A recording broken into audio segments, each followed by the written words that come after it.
Hello, folks. It's Thursday, the 29th. We're almost done with November. I will yak at you for a few minutes here. I have a busy day today. I go and do the transaction to buy my house back for late taxes.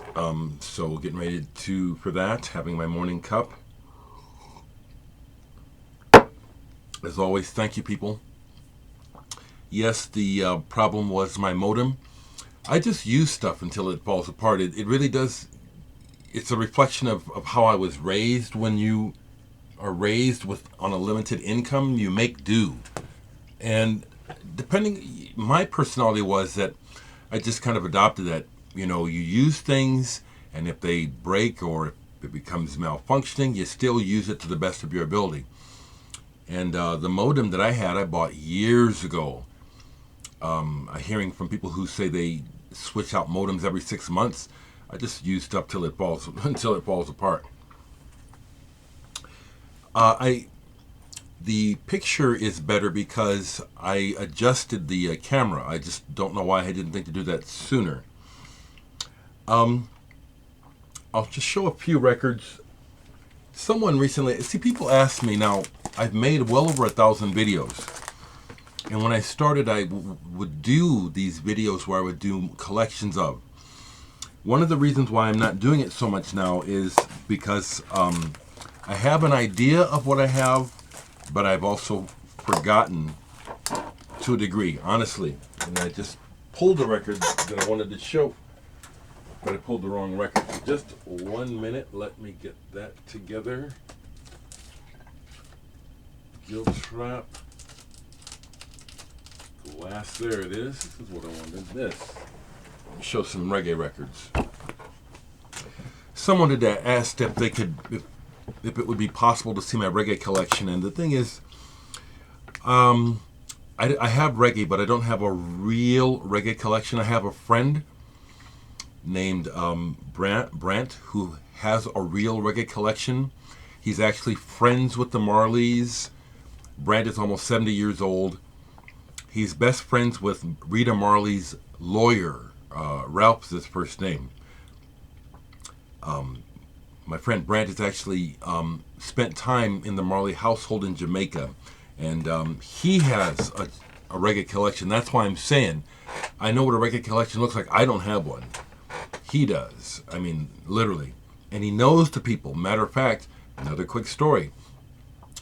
I resisted reggae. Growing up, because of racism, honestly, guys, I got to tell the story about my life and being in Nebraska.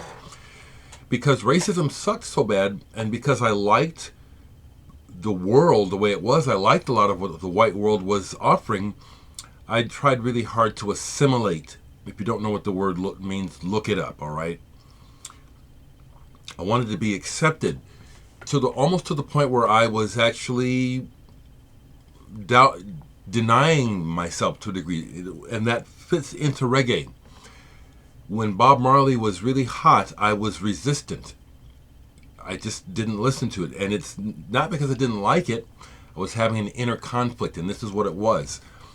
I was angry about racism, that as a black person I have to try so hard to assimilate white ways in order to be treated decently. And yet here we have another example of black music, black culture being embraced by the white world, but not the people. I've always noticed that you want our culture, but you don't want us. And I saw that about reggae, and so I just said, wait, I don't want anything to do with this for the longest time. And then I forget when it was, but then when I finally listened one time, it was like, well, yeah, this music is me. I'm not Jamaican, but this music is me. But I don't have a deep reggae collection. I have some reggae records. Here's one I recommend. Culture, 2/7 Clash. You know about this record? The person that asked about reggae, if you know about reggae, you know about this, okay? Folks that don't know about reggae, if there's most people go to Bob Marley. This is what I tell you about first, okay? There's a few others, all right? Culture, 2/7 Clash. Classic. Here's another one, the Abyssinians.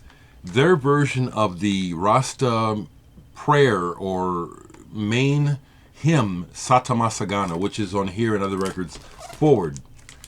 Fantastic. It's an anthem. It's a hymn. But the Abyssinian, this is fantastic reggae. Albert Griffiths and the Gladiators, Country Living, great album.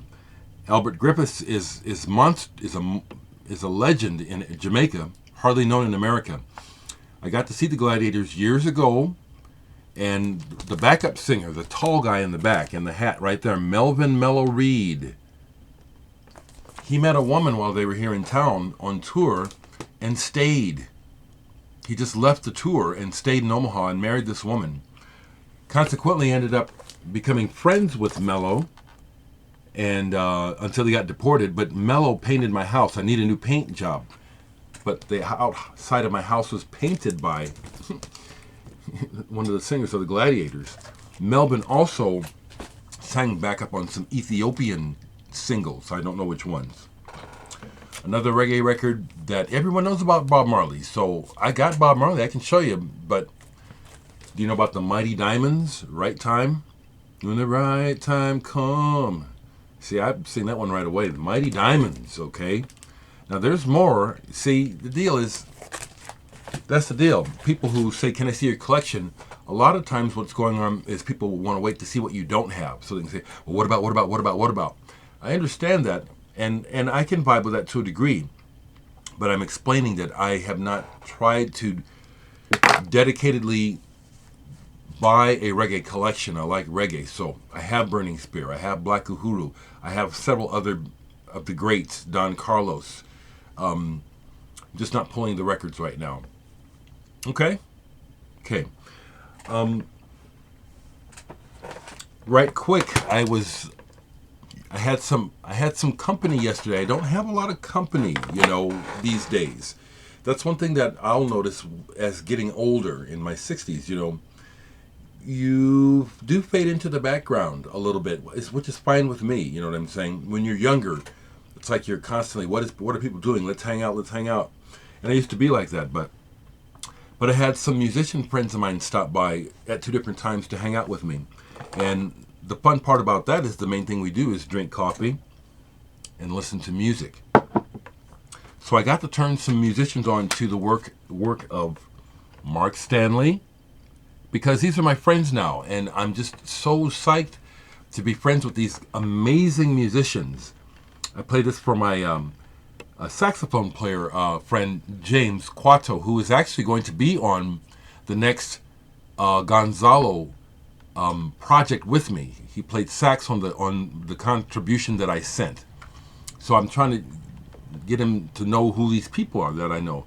This is really good. Mark Stanley, Insect Warriors, the guitar player that did this with Carla Dereck.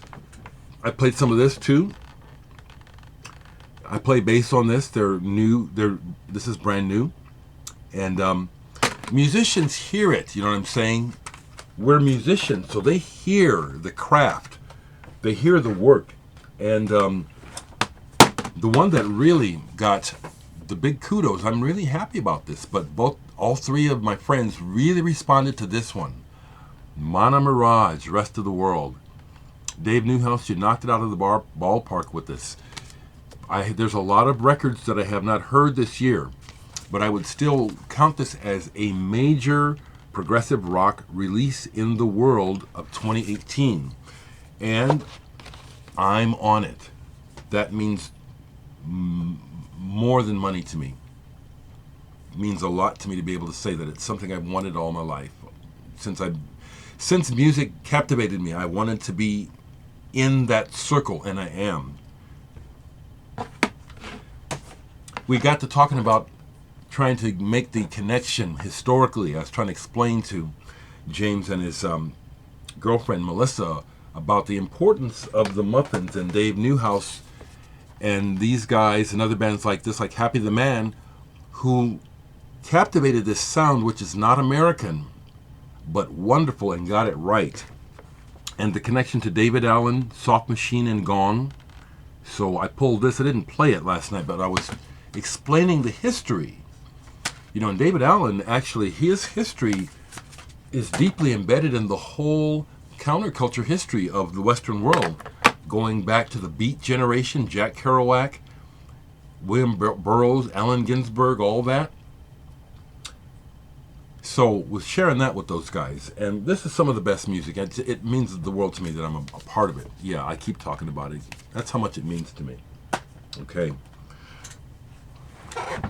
I have uploaded 2 new releases on Bandcamp. They're for a limited time. These new albums. They're new albums. One is old stuff, and one is an EP. It's 3 brand new tracks. One of them is the one I played in the video the other day, the one with the techno beat. For a limited time, those are available for free downloads. You can buy them if you want. I'll put the Bandcamp address below. But please go listen to this music and get it. Okay? Get the music. Other records that are sitting out. I get busy, but here's some records that got played. I played some Hella, Zach Hill from Death Grips. The Devil Isn't Red. Very, very, very dynamic and interesting drummer, musician. Hella, good stuff. This is the limited edition gray marble vinyl. Compilation from the Uniton label out of Norway. This label came to my attention because of the band Fra Lippo Lippi. They started out being very influenced by Joy Division, and ended up very pop, being produced by Steely Dan. But I liked the band's trajectory the entire way. This, besides having Fra Lippo Lippi on it, it's a compilation of the Burning the Midnight Sun. Tim Story, Eyeless, and Gaza are on here. Holy Toy and Popol Vuh have tracks on this. This is neat. An old Chick Corea album that's been reissued many times, Sundance. Love this album. Love this album. Really wonderful. In his youth, Chick Corea was exploding with creativity and ideas, and he was not afraid to go anywhere musically. This is incredible. The engineering, the sound recording is, they recorded it at a cheap studio, or whoever recorded it didn't do a very good job. Okay, so, but the performance is amazing. Amazing. Some Japanese punk. Someone sent this to me. Squeezed State by Zone. Really don't know much about this, but I pulled it thinking maybe I'll trade this. Nah, this is just, I like, and they're singing in Japanese, and so it's like I have no idea what the problem is or what they're angry about, but I love it. It's really good. Zone, Squeezed State. Anything else I haven't shown here? I think I've shown everything else down here. Oh, here's one. Did I show this? Human Egg, a project led by Frenchman Jean-Pierre Macera, something like that. But this is a cross between funk and psych rock, using a variety of musicians. Tony Bonfield is on here, Bunny Brunel, Andre Ceccarelli. They do a take on the Utopia song. Can I grab the record here? I like to do that when I can. Yeah. It's interesting. They do the first track, Communion of the Sun. They do a version of it on here, but they call it Hiroshima. And they just keep saying Hiroshima on top of the riff from this, which is a really cool riff. Do you know this album? I love Todd Rundgren, and I love Utopia too. Someone asked me about Rodriguez. Now, I respect Rodriguez, but I'm not into that funky soul sound. That's not what I sit around listening to. I think I've over-explained it. Some people are tired of hearing me talk about how I know how to do that, and so it's like I'm listening. I know what I'm interested in, and it isn't the soul part. I got that. That's not what I'm interested in. I'm interested in your ideas, and I'm interested in the other part of your humanity rather than the obvious one. The obvious one is the grunting and the groaning and the one that where you think you're about to have sex or something. That's the one that everyone most immediately responds to, the one most immediately in your face. But I'm looking for other things. So I don't listen to a lot of quote unquote soul music. It's in me. And when I feel like it, I play it. But mostly I'm interested in exploring other worlds and other places to be in my mind. A couple more and I'll go. Susie and the Banshees, Tinderbox. She's one of my queens. I love her. One of the best concerts I've ever seen. And I've seen well over 1,000 major concerts, maybe a couple thousand. When the first Lollapalooza, Susie and the Banshees, when I saw them, she kicked everyone's ass. Everyone. Including Nine Inch Nails, including Ice-T, including Jane's Addiction, including Living Color. She wiped the floor. She was majestic. She ruled. That's all I can tell you. One of the best concerts I've ever seen. Susie, love her and the music. Here's an album that I play on, Atomic Breathing. This came out in like 1989. The fellow on the front is Dixon. A real eccentric. He's around, but you never see him. He's a musician, but you hear about Dixon maybe every few years. There's an aspect of this that reminds me of like Jandek or Pavement, and then there's other aspects of that it's escaping me, but it's like it's shambling, it's rambling, and it feels like sometimes it might fall apart, but it's so direct. It's directly from this guy's heart. Atomic Breathing. I'd say look this up. You'd be surprised. This is really good. And I'm on it. T-shirts are up for sale now. I won't grab any. But I'll be honest. I need you folks' support. I need people to buy my stuff. You know, this is how the world goes around. We make an income. The way that I can make an income is through my art. Please support me. Please help me stay on.